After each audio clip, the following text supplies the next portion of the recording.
پڑھ لا الہ الا اللہ، پڑھ لا الہ الا اللہ۔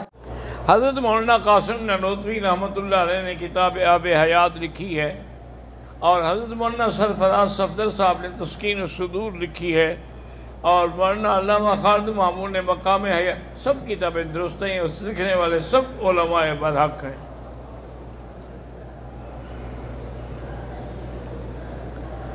حیات برزخیہ کا عقیدہ رکھنا جو ہے وہ شرک نہیں ہے۔ میں نے کہا تھا کہ وہ اس کو حیات برزخی کا عقیدہ سمجھ کے رکھتے ہیں، شرک تو میں نے نہیں کہا۔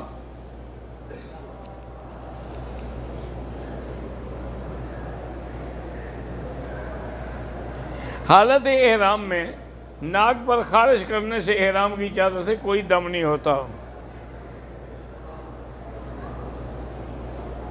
اگر حل کرنے سے پہلے 5 یا 10 منٹ بھول کے ٹوپی سر پہ رکھ لی، کچھ نہیں ہوتا۔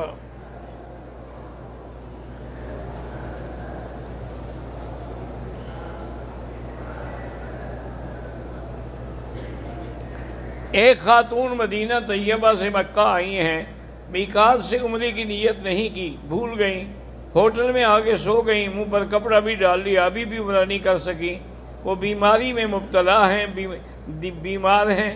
بہرحال اگر بیمار ہیں تو کوئی بات نہیں، معاف ہے ان کو، ورنہ مسجد عائشہ سے جا کے عمرہ کر لیں، کوئی دم نہیں ہے۔ پنجاب پاکستان میں ڈینگی بخار کا عذاب پھیلا ہے، اللہ سب عذاب رفع فرمائے، اللہ تبارک و تعالی تمام بلائیں اور وبائیں رفع فرمائے۔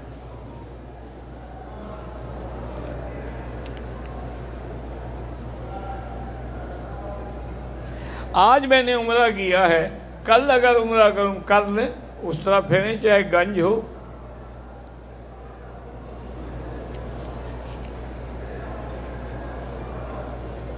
ہرنیہ کا مجھے تکلیف ہے، اللہ شفا عطا فرمائے۔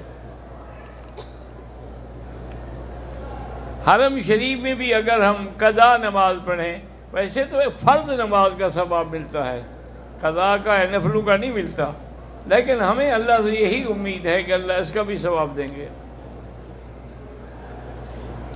حج ادا کرنے سے حقوق العباد معاف ہو جاتے ہیں؟ بالکل معاف نہیں ہوتے، وہ ادا کرنے پڑیں گے، ورنہ تو یہی ہوگا کہ لوگ کروڑوں کھا جائیں گے اور لاکھوں خرچ کر کے حج کر لیا کریں گے۔